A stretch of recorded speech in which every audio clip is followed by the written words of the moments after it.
aurez quand même des informations qui vont vous servir de vous aider dans vos parcours. Je suis Farouk Anouar, je suis agent de service communication de la Maison de l'Emploi. Je suis en même temps président du comité d'organisation du camp de programme de leadership africain de CEDA et aussi chargé de communication du réseau comme ça. Donc, notre atelier ou notre conférence va se baser sur les opportunités ou bien le thème central de l'événement, qui est l'insertion professionnelle et l'entrepreneuriat. C'est le thème central. Toutefois, chaque panéliste ou chaque intervenant va se cacher dans un thème précis pour promouvoir vraiment l'entrepreneuriat et l'insertion professionnelle. Donc, nous allons commencer avec une présentation brève de nos différents intervenants. Et juste après, chaque intervenant aura quelques minutes pour présenter le thème qu'on lui a confié. Donc, avant et ensuite, on va vous passer la parole pour vraiment poser vos questions par rapport aux différentes thématiques présentées par nos panélistes. Nous avons ici Mme Nassina Sandi qui va nous parler de l'entrepreneuriat féminin, de vie et opportunités. Et aussi, nous avons M. Abachar, directeur général adjoint de la Maison de l'Emploi et aussi président du réseau Comsaïd, qui va nous parler de construire son projet professionnel en emploi, salarié et entrepreneuriat. Voilà.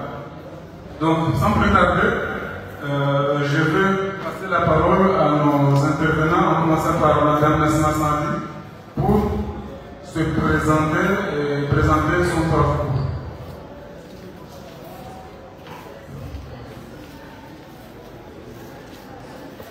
Salam alaikum. Donc moi, comme Farouk l'a dit, c'est Nassina Sandi, je suis jeune entrepreneur. Je suis la directrice générale de Gomoroto Motors, qui est un garage moderne qui a ouvert il y a quelques mois. Et j'ai aussi un cabinet de consulting, donc je travaille dans le conseil des entreprises, la formation, etc. Et il y a plusieurs casquettes qui n'atteignent pas ceux de Farouk. Mais voilà, je fédère aussi un réseau de jeunes entrepreneurs qui s'appelle Synergie Jeunes Comores. Donc dans l'objectif, c'est vraiment de promouvoir et encourager les jeunes à aller vers l'entrepreneuriat. Je pense que je vais m'arrêter là et au fur et à mesure, on pourra.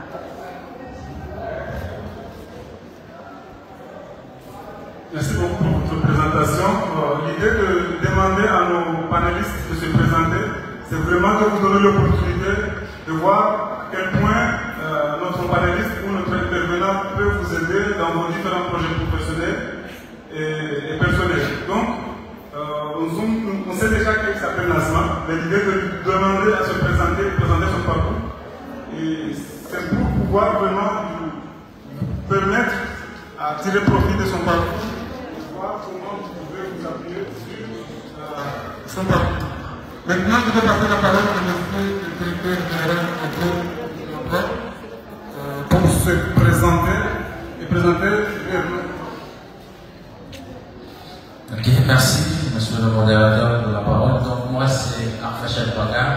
Comme il vient de le dire, je suis le directeur général adjoint de la Maison de l'Emploi et président du réseau COMSAE. COMSAE, c'est un réseau qui regroupe en tout cas les structures d'accompagnement à l'entrepreneuriat. L'objectif, c'est de renforcer en tout cas cet écosystème et, disons, d'améliorer même les pratiques à travers un partage d'expérience et autres. Je suis aussi formateur GER, c'est-à-dire j'accompagne les entrepreneurs potentiels qui veulent bien évidemment créer une entreprise. Je suis aussi formateur FreeCop Startup et expert en prospective, planification, budgétisation sur l'évaluation. Merci.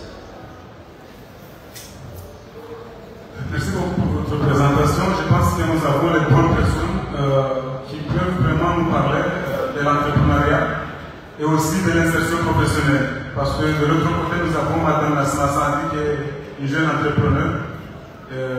Et aussi, nous avons aussi le directeur général adjoint de la Maison de l'Emploi. Et nous savons tous le rôle de la Maison de l'Emploi en termes d'insertion professionnelle. ce sera l'occasion pour nous, pour les jeunes, de poser nos questions et de s'appuyer sur leur intervention. Donc, je vais commencer avec Mme Nassima, qui va vraiment nous parler de l'entrepreneuriat. On commence avec l'entrepreneuriat. Avant d'entrer sur l'insertion, on commence avec l'entrepreneuriat. Mme Nassima, étant jeune entrepreneur, quels sont vraiment les défis? Quels sont vraiment les défis liés à l'entrepreneuriat selon votre parcours? Selon votre parcours que vous avez fait durant toutes les années que vous avez commencé à entreprendre, quels sont les défis que les jeunes qui sont là peuvent prendre en compte pour vraiment pouvoir s'en sortir dans l'entrepreneuriat? Donc, ici, nous avons les jeunes qui souhaitent entreprendre. Donc, selon vous, le parcours que vous avez passé jusqu'aujourd'hui, vous avez pu tenir toujours votre entreprise. Donc, quels sont les défis que vous avez rencontrés et quels sont les conseils que vous pouvez apporter et les orientations que vous pouvez apporter à nos jeunes entrepreneurs, surtout les femmes, afin de pouvoir s'en sortir dans le cadre de leur projet entrepreneurial?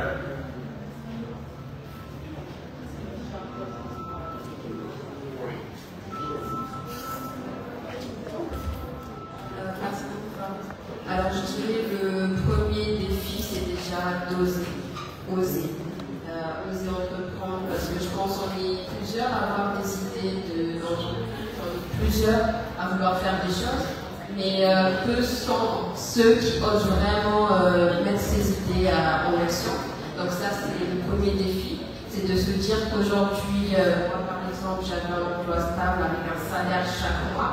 Donc, de se dire que je vais abandonner tout ça et partir dans l'inconnu. Donc, ça, c'est le premier défi. Et pour ce faire, il faut vraiment croire en ce qu'on va faire et en ce quoi on va se lancer. Parce que quand on décide d'entreprendre de manière générale, c'est un chemin vraiment, il y a beaucoup d'épines. Donc, lorsqu'on décide de se lancer, c'est qu'on se dit, ok, là, j'ai identifié l'idée d'entreprise, je suis passionnée surtout par cette idée d'entreprise et j'ai vraiment envie que ce projet voit le jour. Pourquoi? Parce qu'un jour, tu vas te réveiller, tu vas bosser matin, midi, soir et au final, par exemple, tu n'as aucun client qui arrive. Donc, pour que tu continues à bosser tous les jours sur ce projet-là, il faut que tu y crois déjà. Il faut que tu oses aller vers les gens et parler de ton projet. Donc ça, c'est un premier défi. Et je pense que quand on est jeune aussi, quand on est femme, plus précisément, c'est un point qui est vraiment important, c'est d'oser aller vers les gens, s'ouvrir. Je pense qu'il y a un travail à faire sur soi aussi, parce que bon, on est dans une société où, on va dire, les femmes, elles sont majoritairement un peu réservées, un peu timides et tout. C'est pas comme les hommes qui ont un peu l'habitude de parler dans les places publiques, etc. Donc il y a ce point-là. Il y a aussi le fait de se dire que c'est beaucoup de sacrifices. Quand j'étais encore plus jeune, on disait que oui, je vais entreprendre comme ça, je vais être plus libre, j'aurai plus de temps et tout, alors qu'en vrai c'est le contraire. Quand j'étais salariée, je travaillais de 8h à 16h et là c'est des nuits blanches, c'est vraiment ça. Donc il faut se dire que des sacrifices où en fait à la base ça va donner des résultats. C'est des sacrifices parce qu'on est dans une société comorienne très festive. Donc on a vécu une période où tous les jours du lundi au dimanche c'est des machouris. Donc c'est de se dire que si tu veux aller au machouri qu'il y a tous les jours, à quelle heure tu vas bosser sur ton projet. Donc c'est des sacrifices à faire, à se dire que peut-être j'ai une amie qui se marie, peut-être j'ai une voisine qui est tout ça, mais je dois bosser sur mon projet, j'ai des objectifs à atteindre, donc je peux pas tous les jours me lever pour aller dans le machouri, sachant que je suis une entreprise par exemple qui démarre, l'argent qui rentre ça c'est important, l'argent de ton entreprise c'est pas ton argent, c'est pas ton salaire, donc tu peux pas à chaque fois qu'il y a un 5 000 francs qui rentre, tu ramènes ça pour aller donner ça dans des millions d'eau, etc. Donc c'est vraiment aussi une éducation financière et entrepreneuriale à avoir. C'est aussi le fait de se dire que Au fur et à mesure qu'on avance dans notre projet, il y aura forcément des obstacles qui arrivent. Comment je fais pour surmonter ces obstacles-là? Surtout ne pas hésiter à demander de l'aide. Si je sais qu'aujourd'hui, Arfachad, au point où j'en suis arrivée, Arfachad peut m'apporter de la valeur dans mon projet, aller vers Arfachad et demander cela. Parce que c'est ça aussi qui bloque les gens, surtout aujourd'hui, il y a le réseau comme ça qui est là, qui est vraiment ouvert aux jeunes qui veulent entreprendre. Donc de se dire, aujourd'hui, j'ai mon entreprise de framboises. Je dis l'exemple des framboises parce que j'ai vu un jeune monsieur qui vend des framboises hier et ça m'a beaucoup inspiré. Donc aujourd'hui, je me lance dans ça et je me suis bloquée quelque part. Il y a comme ça, par exemple, qui est là, qui peut m'apporter de la valeur, qui peut m'apporter des formations surtout, parce qu'il ne suffit pas d'avoir une idée et de se dire, ok, j'ai un projet de framboises, je vais aller vendre des framboises. C'est vraiment au-delà de tout ça. Donc, de se former, d'aller vers les gens qui se sont déjà lancés, qui se sont déjà heurtés, et de se dire comment vous avez fait, comment vous m'aider. Aussi, de se dire que quand on entreprend, il y a sûrement, on va dire au départ, 60% des gens, des clients qui vont te faire des retours peut-être négatifs et tout. Donc, ne pas prendre ça pour soi, mais de se dire c'est un moyen de développer mon projet. Si j'ai quelqu'un qui vient aujourd'hui au garage pour me dire ah j'en ai ma voiture hier, j'ai pas du tout aimé le service, etc. Au lieu de se dire ah bon je ferme le garage, non, c'est d'apprendre de ça, de se dire ok qu'est-ce qui n'a pas marché, quels ont été les problèmes rencontrés pour pouvoir améliorer mon projet au fur et à mesure.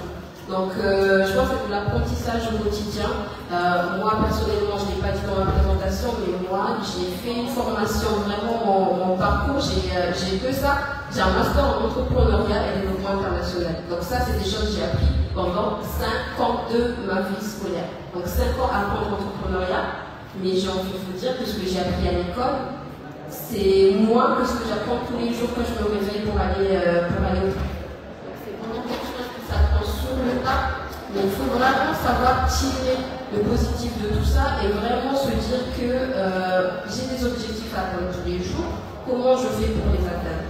J'aime bien dire cette phrase que lève-toi chaque jour en subissant, en ayant ton propre agenda, mais pas en subissant l'agenda des autres. On est dans une société comorienne, c'est compliqué aujourd'hui. Farouk se marie, il faut que j'y aille. Aujourd'hui, il y a un jour là-bas, il faut que j'y aille. Donc il faut vraiment être discipliné quand on est au Comores pour pouvoir vraiment aller vers ses objectifs et surtout bien s'entourer. C'est important. Parce que moi je sais qu'aujourd'hui c'est mon entourage qui me permet tous les jours de bosser sur mon projet. Je fais partie du réseau comme ça. Je vois Arfachad, je vois Farouk, je vois Fakir, je vois plein de gens qui sont comme moi, qui ont les mêmes objectifs. Donc tous les jours ça te pousse à aller vers ce que tu aimes. Mais si tu veux entreprendre et que d'un côté tu as un entourage en fait qui est très festif, qui ne pense qu'à aller faire des jojo par exemple, c'est vraiment difficile de se concentrer sur vos objectifs. Donc ça, c'est un élément aussi important, c'est de bien s'entourer des bonnes personnes. Et je ne vais pas vous monopoliser la parole, je ne sais pas ce qui suit. Voilà, merci.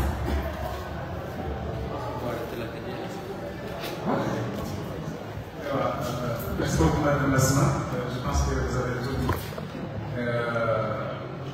Je viens d'avoir un retour que la ville disait pas adapté à tout le monde. Je pense qu'il y a personne ici qui ne comprend pas le chiffre.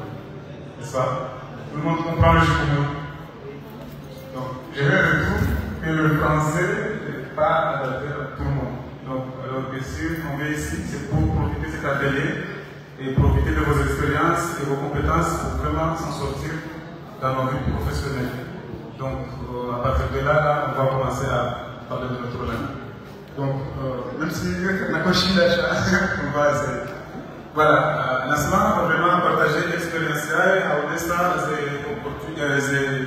ce qu'il faut faire. Nous allons nous accompagner sur tous les jeunes pour entreprendre. Voilà, Habirli a déjà évolué au Canada, il faut croire à votre projet. Il faut amener déjà le projet là. Donc, quand on a un projet, quand on lance, il faut déjà avoir une communauté convaincue qu'un projet doit suivre. Et puis, j'engage. Chaque fois que le projet, à la fois de Canada, pour être au Tchaousséli, au Djangage, il faut tenir entourer un combat de Ségué en avant. Si vous avez votre projet, essayez de de chercher un réseau vraiment qui peut vous aider à réaliser votre projet. Donc, avec un exemple, un réseau comme ça, les réseaux et les structures d'appui à l'entrepreneuriat est là pour vraiment accompagner les jeunes. Alors, il y a l'entrepreneuriat. Donc, il y a quand même, il faut fixer des objectifs. Vous avez là où faire le projet à transformation des fruits, à où tu vas le projet aux envois. Donc, le gars qui étudier les projets à Hongo, franchement, il y a un cas, un espace où c'est le Roujan. Parfois, on est tout le sandwich, soit là, nous avons beaucoup d'enfants, tu vois, il m'a couché à l'échappée. Donc, je ne sais pas vraiment qu'est-ce qu'ils vendent exactement. Donc, vraiment, nous les jeunes, quand on a c'est à la base des projets ça, il faut déjà il faut fixer l'objectif, il faut étudier le projet. Les hauts, quand vous structures d'appui à l'entrepreneuriat, avant il faut diriger vers les structurismes. Bien sûr, quand vous structures, il va donner un accompagnement technique gratuit. Quand vous structures, il va donner un accompagnement technique payant. Quand vous structures, il va libre pour accompagner les jeunes. Donc, il faut donner la juste information nécessaire. Donc, sinon, on aura l'occasion de revenir, répliquer les paroles qu'il y a liées au cinéma par rapport à l'entrepreneuriat des jeunes, surtout les femmes. Je passer les paroles maintenant à M. le directeur général adjoint de la Maison de l'Emploi.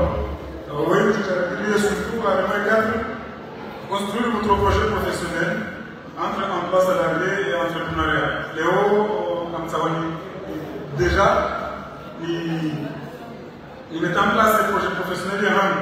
Voilà, entre emploi salarié, nous mettons moyens au cabinet parce que il faut déjà trouver un moyen au Canada pour être stabiliste, parce que quand tu gagnes 50 000 par mois, c'est compliqué. Il a déjà un moyen au Canada, et puis l'OPIR et le projet entrepreneurial.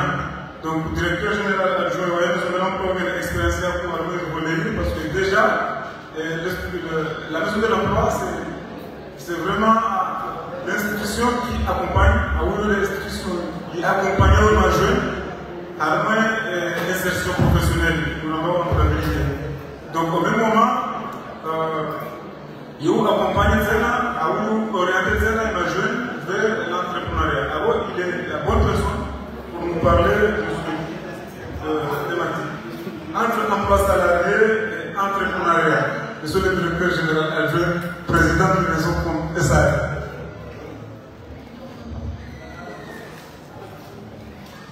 Alors, j'ai l'habitude de me préparer, en fait, dans ce genre d'atelier, je vais préparer des points. J'ai appris la fois qu'il y a une chose. Vous êtes d'accord, non? Hein? Bon, les gens qui sont au cas où je suis là, j'ai comme je suis allé dans la chasse pour pas une signal. La bataille pour beaucoup de signal, je suis là, c'est pas évident. Donc, on m'a dit qu'ils construire son projet professionnel entre emploi, salarié et entrepreneuriat. Déjà, il faudra comprendre que ça veut dire qu'on a deux options possibles. C'est la option libre, en ce qui concerne soit tu deviens un salarié, soit tu deviens entrepreneur.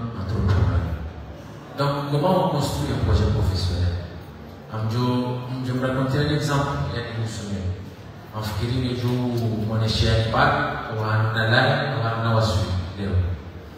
À la base, j'ai un master 2 en relations internationales. Donc, voilà, à Maroc, on a et opportunité moi nous avons c'est stagiaire à moi le service crédit il y a avec Moro. Donc, j'ai accompagné en tout cas ceux qui octroyaient les crédits dans moi je dois se connaître dans la mission. Le début au début, je n'avais pas vraiment d'objectif professionnel. Moi, je voulais juste m'en sortir. Donc, je voulais un boulot. Il fallait stagiaire pendant 4 ans. Si allez, tu peux avoir une opportunité à ça dans un cabinet d'expertise comptable. Donc, on m'avait donné la responsabilité de faire des études économiques pour le projet qu'on accompagne. Donc, est-ce qu'il y a vraiment des disponibilités sur le marché, d'accord, pour que ce projet puisse vraiment, en tout cas, aboutir et ainsi de suite. Et puis, après ça, on m'a donné l'opportunité de venir ici. Donc, tout ce parcours m'a forgé, m'orienté. Je me demandais vraiment, est-ce qu'il passe en place? Ils sont à résidence. Et puis après, je suis venu à la maison de l'emploi. Donc, à la base, c'était pour intégrer un projet qui devait avoir lieu. Malheureusement, ça n'a jamais abouti.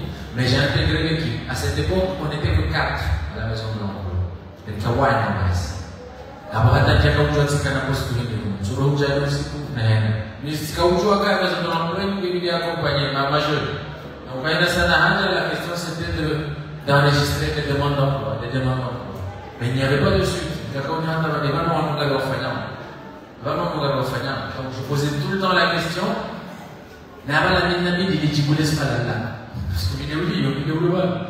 Donc, c'est aussi ça, c'est là où j'ai commencé à me remettre en cause. Parce que je dis, est-ce que Gabi a une compétence et la démocratie, est-ce que donc j'ai commencé à faire des recherches. Je dis ça, si vous avez l'occasion de faire parce que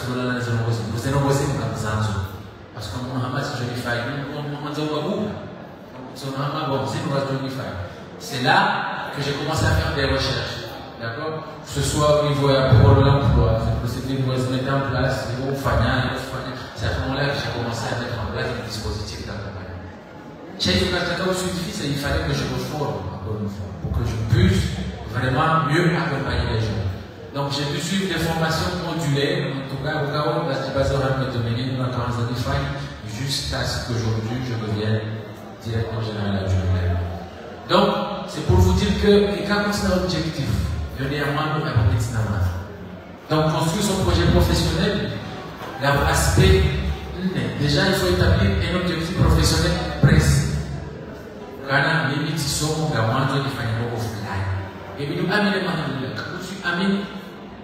pas la peine. Et quand on a et quand on a avoir des objectifs professionnels précis. Et Abi, c'est de faire un bilan de compétences aussi, de te demander, d'accord, j'ai un objectif à atteindre. Est-ce que j'ai les compétences qu'il faut pour atteindre cet objectif? Si tu as une compétence, là tu fais un bilan de compétences, tu t'es remis en cause, tu t'es demandé si tu as les compétences qu'il faut. Et un plan justement qui te permettra justement d'acquérir les compétences. C'est ces compétences-là. Ça peut être un renforcement de capacité, ça peut être une immersion en tout cas dans une entreprise pour un stage pratique, ainsi de suite. Et puis, on distingue quelles sont les personnes qui peuvent vraiment m'accompagner. Donc, ce sont des étapes que moi j'ai en tête, que je définis comme ça. Mais l'objectif est là. L'objectif c'est que, et moi, où tu es mon frère. Et avec parce que c'est important. Il faut toujours mettre l'amour dans tout ce qu'on fait. Et quand tu vas ça c'est clair. Donc tu dois toujours mettre, parce que quand voyage,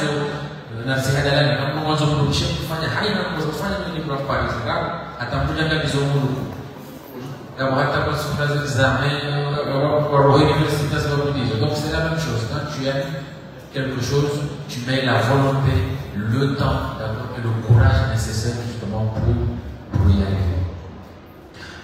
Pourquoi j'ai parlé de ces 4 étapes que je trouve moi nécessaires?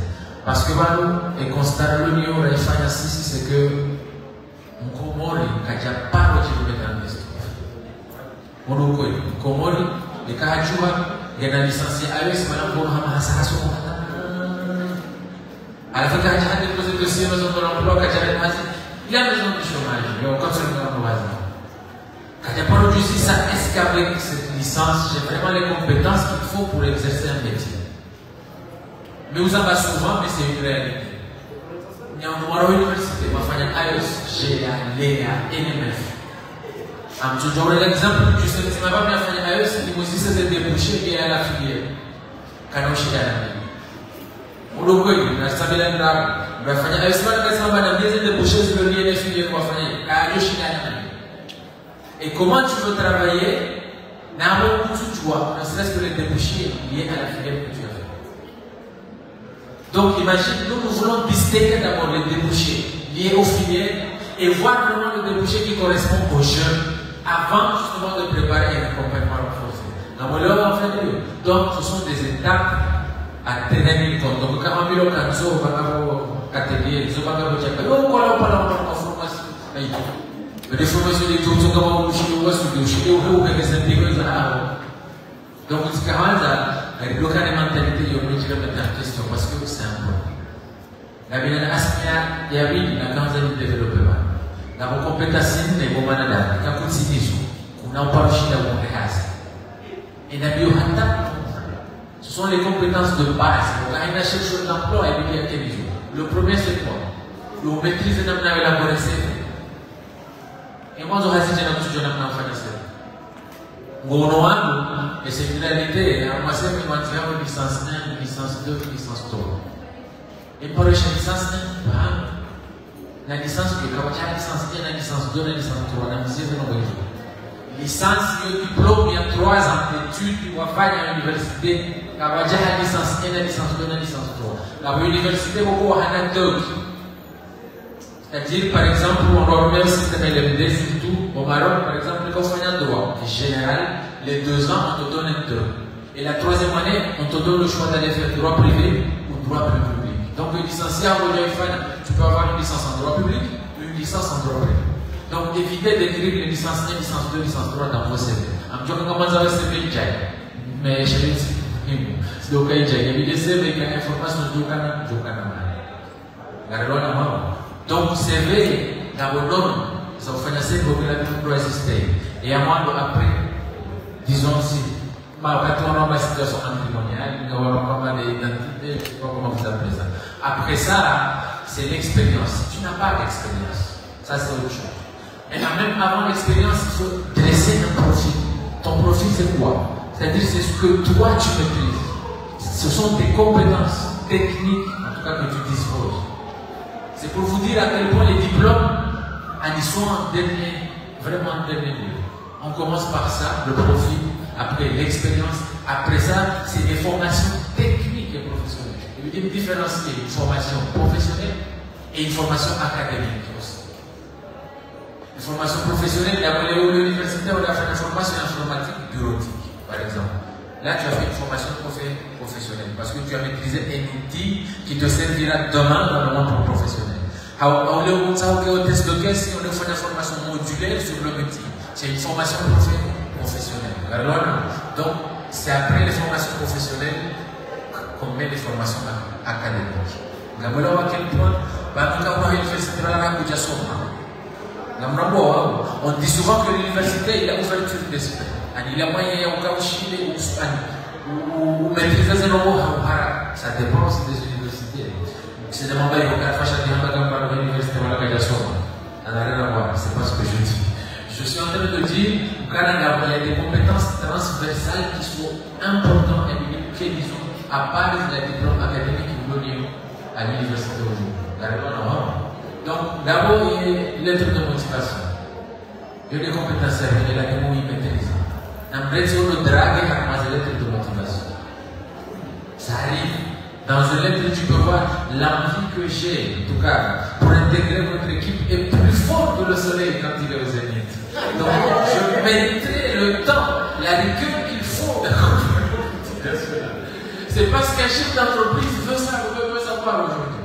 Ce que vous devez mettre en avant dans votre lettre de motivation, c'est année.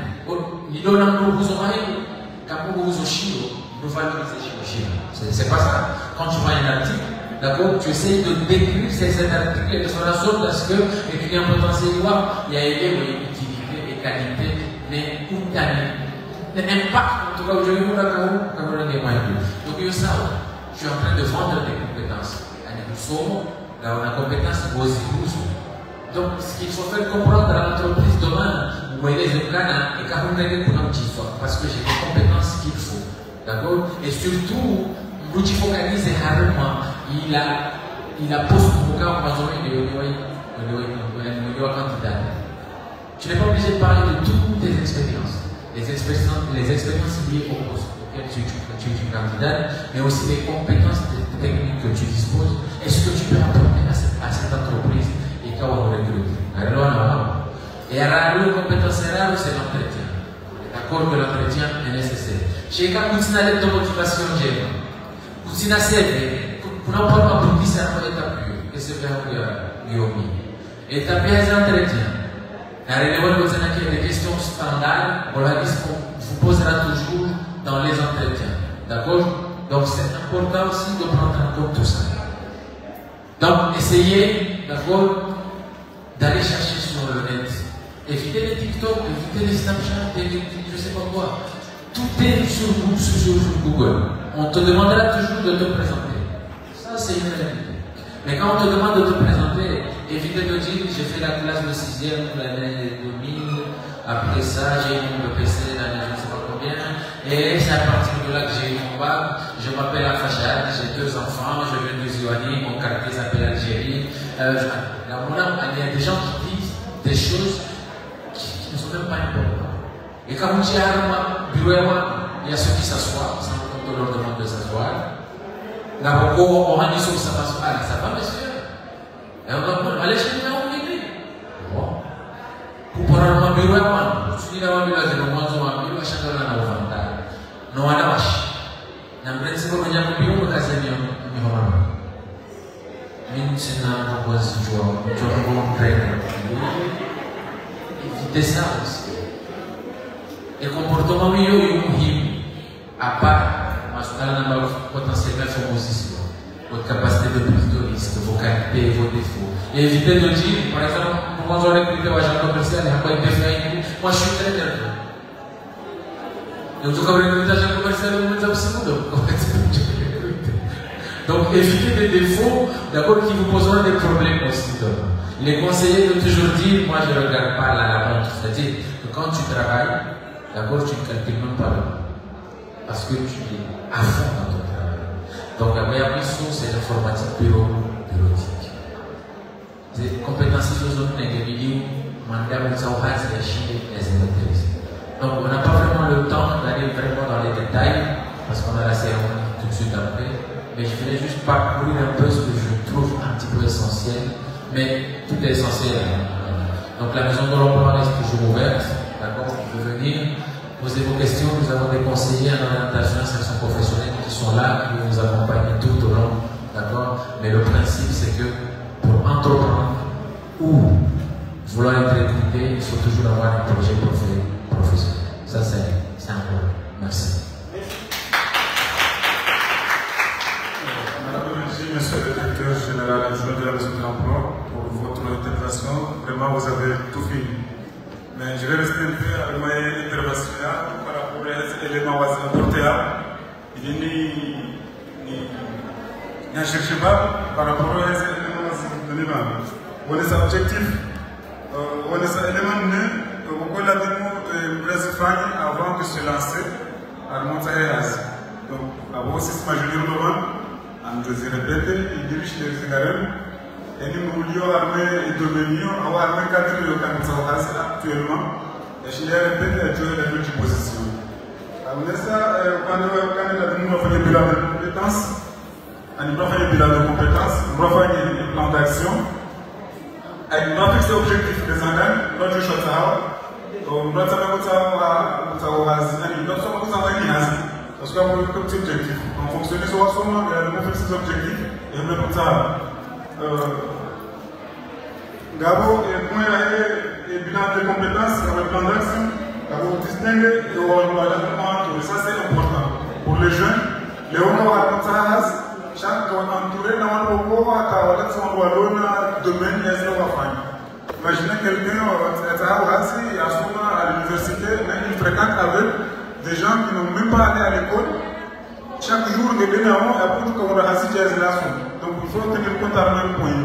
Donc, pour signaler ça, il y a une structure d'accompagnement. Il y a un centre solaire, c'est une maison de l'emploi. On va accompagner ma jeune qui doit être. Donc, aujourd'hui, ils ont gratuit. Ils ont un cercle et accompagnement au bourg. Donc, pour les centres solaires, il y a un moroni et un poulet. Donc, on va arrêter ma jeune, on va lui arrêter 4 ans. On va toujours il y a par exemple le bilan de compétences. On va accompagner ma jeune pour monter ses CV. Ce n'est pas tout le monde qui peut faire le CV. Quand tu vois en innovation, pour quand tu as à l'université, en fonction de la famille, chapeau, il a des mots de accompagnement. Donc, ces centres de l'emploi, on a un conseiller, les centres de l'emploi, on a un conseiller, accompagnement jeune, il va être sorti ça, mais alors, il y a des compétences, il y a des pouvoirs, voilà. Surtout, avoir capacité surtout informatique bureautique. Il suffit d'être au bon endroit. Ça va il suffit d'être au bon endroit. Pour nous, on n'est pas cher à tout les arts, et quelles autres opportunités. Donc il faudra apporter des pages importantes pour vraiment tirer profit à ces opportunités. Je précise au Canada de l'emploi, à la formation 100% gratuite, on va dire que vous allez la l'informatique bureautique. Il a formé ma jeune, au moins compétences, il était sur le camp de jour. Donc, on va montrer qu'il faut que c'est juste l'information, il faut être au bon endroit. Donc, on a contacté avec les structures, justement, accompagner American Trio, on a relation avec la message synergique. Il faut prendre contact avec elle, tout le jour, c'est quoi, en tout cas, les structures accompagnent ma jeune entrepreneur, ou aller à un cadre au début, une idée. Alors, ça va lancer une activité à améliorer, on a vu à Watchsteady. Donc, normalement, on aura simplement à poser quelques questions pour pouvoir répondre à ces questions. Alors, jusqu'à là, notre session.